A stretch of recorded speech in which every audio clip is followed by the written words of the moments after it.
The East End of London in the autumn of 1888 was a place gripped by fear, its streets thick with a palpable tension that seemed to hang in the air.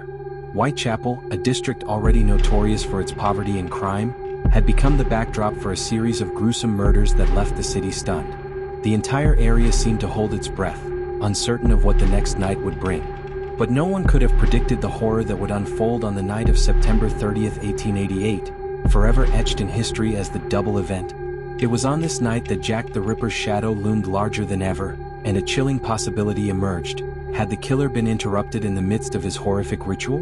Before we dive into today's chilling tale, take a moment to comment below where you're watching from, then don't forget to like, subscribe, and turn on the notification button so you never miss another gripping unknown crime story. Elizabeth Stride, a woman whose life had been fraught with hardship and struggle, would become the first victim of that fateful night. Her murder setting the stage for what would later be described as one of the most perplexing and debated moments in the annals of crime. Elizabeth Stride's last moments remain shrouded in mystery, her murder differing from the others in significant ways. Unlike the mutilated bodies of previous victims, Elizabeth's death was marked by a single clean cut to her throat, a stark contrast to the gruesome abdominal disembowelments that had characterized the Ripper's other killings. This led investigators and armchair detectives alike to wonder if Jack the Ripper had been disturbed before he could finish his ghastly work. The question lingered in the air: was Elizabeth Stride truly a victim of the Ripper, or was she an innocent caught in the path of a different, yet equally sinister, murderer? Born Elizabeth Gustafsdotter in 1843 in the quiet village of Torslanda, Sweden, Elizabeth's early years were marked by modest beginnings. Raised on a farm, she worked as a domestic servant, her life simple and unremarkable. Yet, in 1866, seeking a better life and an escape from the confines of rural Sweden, Elizabeth made the bold decision to immigrate to England. She arrived in London with the same hopes that many immigrants carried: dreams of opportunity and success in a land that promised new beginnings. But the harsh realities of London's East End were waiting to greet her, and soon Elizabeth would find herself caught in the relentless cycle of poverty and hardship that defined the lives of many women in the district. By 1869, Elizabeth had married John Thomas Stride, a carpenter, and together they operated a small coffee shop in the quieter neighborhood of Poplar. For a brief moment, it seemed as though Elizabeth might have found stability, but by 1881 her marriage had fallen apart. Elizabeth claimed that John had been unfaithful to her, while others suggested that her own struggles with alcohol may have contributed to the breakdown of the relationship. Whatever the truth, the separation left Elizabeth alone in a city that had little sympathy for women in her position. Her husband died a few years later, leaving her to navigate a world filled with uncertainty and danger. With no steady income, Elizabeth's life became one of transience.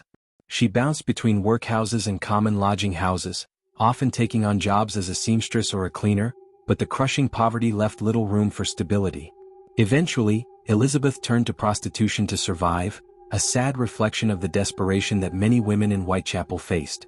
It was during this period that she earned the nickname Long Liz due to her tall stature, standing at about 5 feet 5 inches, and her distinctive appearance, which included dark hair and a pale complexion.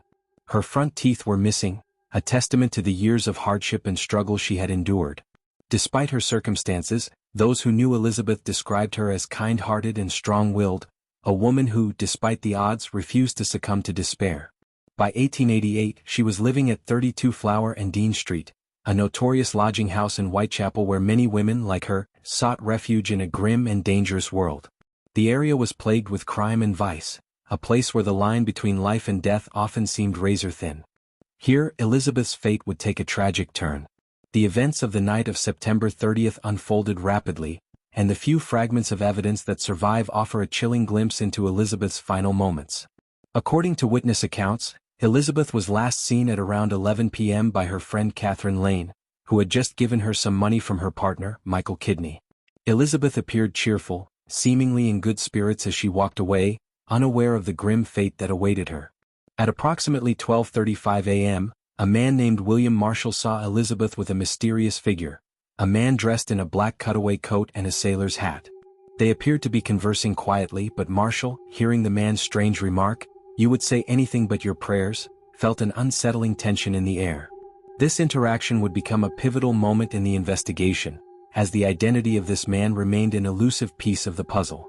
By 12:45 a.m., a Hungarian immigrant named Israel Schwartz had witnessed a violent encounter near Dutfield's yard, where a man reportedly dragged a woman, believed to be Elizabeth, into the street, throwing her to the ground. Schwartz saw another figure standing nearby, his role unclear. Was he an accomplice or a mere bystander? The chaos of the moment added to the confusion, leaving behind more questions than answers. Then at precisely 1 a.m. Louis Diemschutz, the steward of the International Working Men's Educational Club on Berner Street, arrived in his horse-drawn cart. As he steered his horse into the yard, the animal balked, shying away from what appeared to be a dark shape lying on the ground. At first, Diemschutz assumed it was a drunken woman, but when he nudged the figure, he realized with horror that it was a body, Elizabeth Stride's body.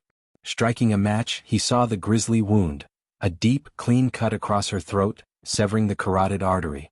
Unlike the previous victims of Jack the Ripper, Elizabeth's body showed no signs of abdominal mutilation. There were no other cuts or wounds to her body, which led investigators to consider the possibility that the killer had been interrupted mid-attack. The lack of further mutilation was a key detail that raised doubts about whether Elizabeth Stride had been the Ripper's intended victim or merely an unlucky casualty of a violent act gone wrong. Dr. Frederick William Blackwell and Dr. Phillips arrived at the scene shortly after the police, confirming the brutal nature of the murder. The absence of additional mutilation only deepened the mystery. Why had the killer stopped? Did he flee when he heard Diemschutz's cart approach, or was something else at play? The question of whether Elizabeth Stride had been a true victim of the Ripper or the casualty of an unrelated attack would haunt the investigation for years to come. In the chaos that followed, witness statements provided further confusion. Israel Schwartz's account of seeing two men near the scene of the crime raised the unsettling possibility that another man had been involved, perhaps even the killer. Meanwhile, a fruit vendor named Matthew Packer claimed to have sold grapes to Elizabeth and a man shortly before her death, but his testimony was dismissed as unreliable. As the police worked to piece together the events of the night, the situation became even more chilling. Just 45 minutes after Elizabeth's body was discovered, another woman, Catherine Eddowes, was found brutally mutilated in Mitre Square, a short distance away. This back-to-back horror became known as the double event, further fueling the terror that had already gripped London. The press, eager to stoke the flames of fear, sensationalized the events, publishing lurid headlines that captivated the public. The police, already under immense pressure, found themselves struggling to keep up with the ever-growing body count. The identity of the killer remained a mystery, and with each passing day the city's fear grew more pronounced. Elizabeth Stride's funeral, held on October 6, 1888, was a somber affair. She was buried in a pauper's grave at East London Cemetery, her final resting place unmarked for many years. It wasn't until decades later, when Ripperologists began their tireless investigations into the case, that a memorial stone was placed in her honor. Even now, more than a century later, the questions surrounding Elizabeth Stride's death remain unanswered. Was she truly a victim of Jack the Ripper, or was her death the work of another killer who had simply taken advantage of the panic surrounding the murders? If the Ripper was interrupted, did he immediately seek out another victim, leading to the horrific murder of Catherine Eddowes just 45 minutes later? Or was Stride's murder entirely unrelated, lost in the fog of fear and confusion that surrounded the case? Was Elizabeth Stride truly one of Jack the Ripper's victims, or was there another killer lurking in the shadows that night? Could the Ripper have been interrupted, and did he immediately strike again, leaving another victim in his wake? Share your thoughts in the comments below, and don't forget to like, subscribe and turn on notifications for more chilling true crime stories.